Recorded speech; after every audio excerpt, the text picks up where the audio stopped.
My name is Irma. It's nice to make your acquaintance.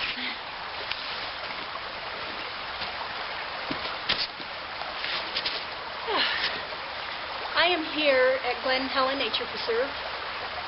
It's out in Yellow Springs, Ohio. And last night we had about 6 inches of snowfall. So I thought I'd come out and take some pictures. We hadn't had that much snow in quite some time. And originally I'm from Michigan, so I was kind of missing the good old white stuff. And it really is quite beautiful. Every so often there's not much sunlight, but it just shines through the trees onto the branches and they just sort of glisten like glass. Very lovely. And while I was here, I thought I'd go ahead and make an introduction video. I know I've commented on some of your videos, but I thought it'd be nice to put a face to those comments rather than just remain some anonymous being out there. So here I am. Now when I originally came here, I was just going to sit and read my book. Then I decided to do this video. Well, maybe I could tell a little bit about myself, but I think I'll stick with my plan and read a little bit from the first chapter of my book, as I really can relate to quite a bit of it. It's called Gertrude. It's by Hermann Hesse.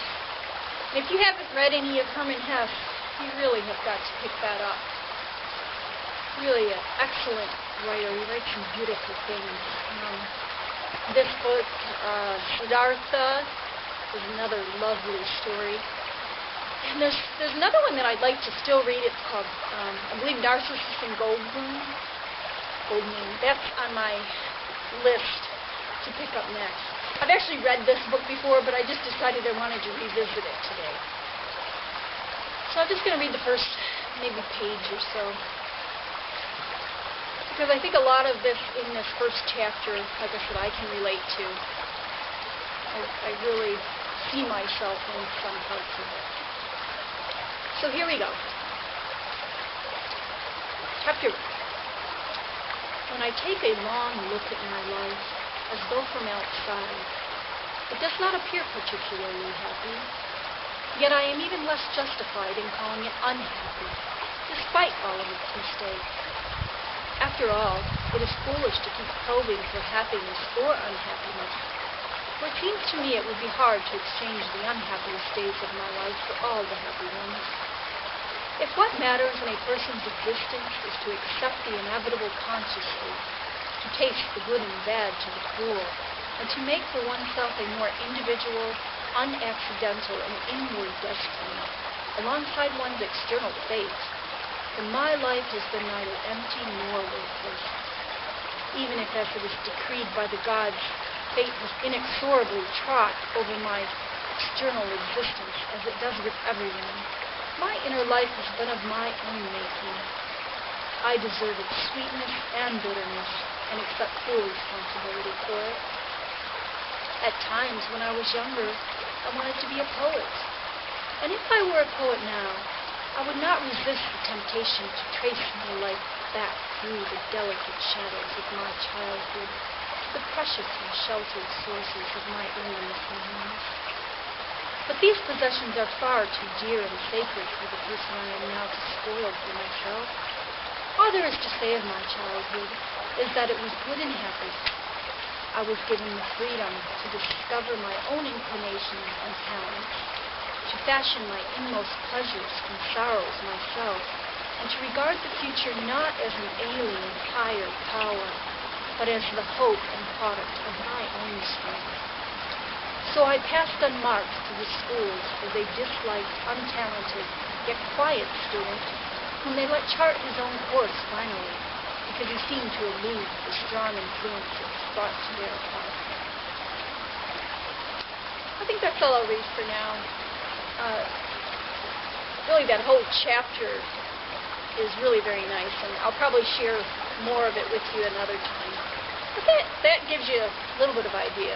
As I told you, I can kind of relate to some of that. Some people might consider a bit of that sad, but I really don't. As a matter of fact, recently I went down to Atlanta, Georgia to visit a friend. And over breakfast, he out of the blue just asked me, if you could change anything in your life, just one thing in your life, go back and change it, what would it be? And I sat there and I thought about it and I thought about it. And I have had some pretty rough times, and despite that, I said no. He said, come on, really? I didn't believe you. And I said, no, really. Now, I would be lying if I said to you there aren't things that I regret. I think that there is a little regret in all of us, whether we choose to admit it or not. But that doesn't mean that I would want to go back and change those things. See, we all go through these trials and tribulations throughout our lives, and they are all what makes us who we are. So if I were to go back and just change one little thing, that would make me possibly a completely different person.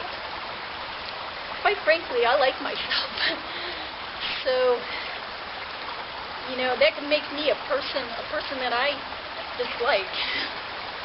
So in the end, there really isn't anything I would change. I think, you know, we all, like I said, we all go through good and bad times, but they all serve to make us who we are, people that we are.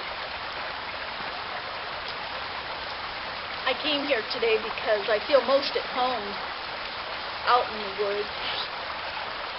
And I was just wondering,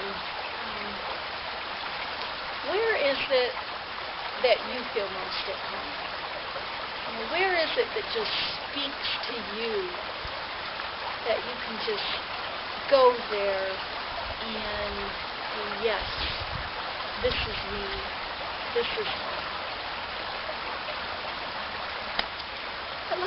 Really would like to know that.